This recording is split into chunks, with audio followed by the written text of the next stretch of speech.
पढ़ेंगे पूर्णांक संख्या, कक्षा 7वीं का अध्याय 1 एनसीईआरटी। तो पूर्णांक संख्या से पहले हम प्राकृत संख्या जान लेते हैं। प्राकृत संख्या जो गिनने वाली संख्याएं होती हैं वह प्राकृत संख्या कहलाती है। कभी भी आप जब गिने होंगे तो 1 2 3 4 हमेशा गिनेंगे, तो ये हो गई प्राकृत संख्या। इसको एक एग्जाम्पल के माध्यम से समझते हैं। जैसे देखिए, नंबर लाइन बनाया जाए तो इसमें सबसे पहले 1, फिर 2, फिर 3, फिर 4, फिर 5 और फिर 6 और ये अनंत तक जाए। तो कौन सी संख्या हो गई? प्राकृत संख्या।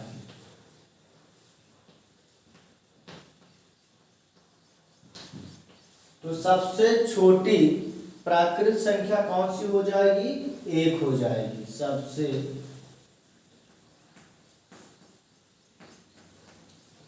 छोटी प्राकृत संख्या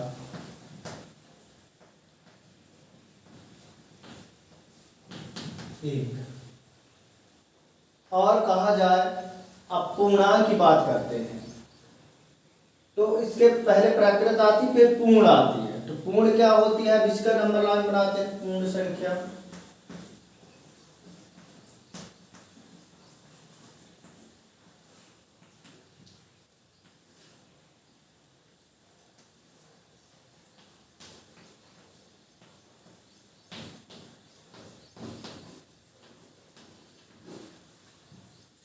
तो देखिए, सबसे छोटी पूर्ण संख्या कौन सी होगी? जैसे देखिए, प्राकृत में सबसे छोटी पूर्ण प्राकृत संख्या क्या होती है? 1 है। ऐसे पूर्ण संख्या में सबसे छोटी पूर्ण संख्या कौन सी होगी? 0 होगी। तो सबसे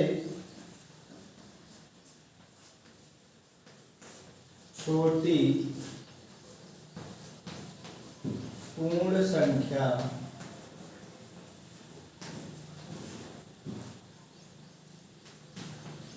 0 है। ये आपको ध्यान रखना है। अब आते हैं पूर्णांक संख्या, जो कि इस पाठ का मुख्य अध्याय का नाम ही है पूर्णांक। तो देखिए, प्राकृत वाली संख्या पूरी पूर्ण संख्या में आ रही है और पूरी पूर्ण संख्या पूर्णांक में आएगी। इसमें क्या अंतर हुआ? इसमें देखिए 0 आ रहा है। ठीक है। अब आते हैं पूर्णांक की बात करते हैं हम। पूर्णांक संख्या, जैसे कि आप देखते हैं कि प्राकृत पूरी आ गई है पूर्ण में, अब पूर्णांक में पूरी आ जाएगी पूर्ण संख्या।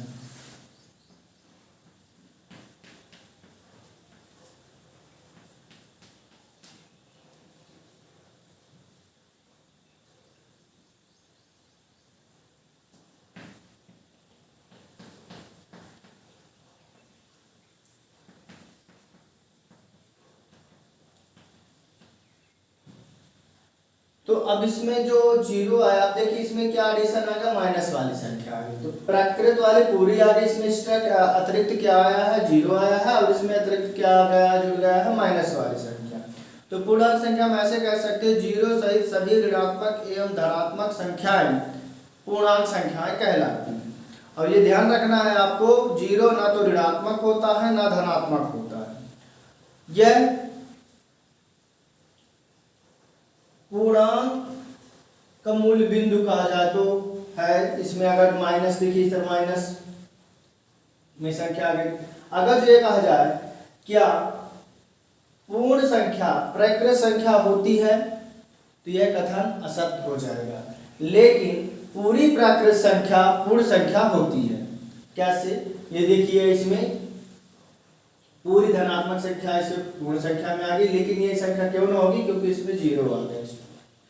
अगर क्योंकि इसमें 0 नहीं है तो मतलब पूर्ण संख्या प्राकृत संख्या नहीं हो सकती, लेकिन इसके विपरीत पूरी प्राकृत संख्या पूर्ण संख्या हो सकती है। ऐसे ही हम पढ़ते हैं पूर्ण का पूर्णांक में। तो पूरी पूर्ण संख्या पूर्णांक संख्या होगी। देख लीजिए, पूरा जी वाला नंबर सिस्टम का जो आया है, 0 1 2 3 4 5 अनंत तक धनात्मक संख्या ये आ गई। लेकिन क्या पूर्णांक संख्या पूर्ण संख्या हो सकती है? नहीं हो सकती। क्यों नहीं होगी? क्योंकि यहाँ ऋणात्मक संख्याएं आती हैं। तो ये ध्यान रखना हमने आपको कि माइनस की ऋणात्मक संख्या आ जाएगी पूर्णांक संख्या में। अब इसी के टॉपिक है प्रश्नावली 1.1, उसको हल करें।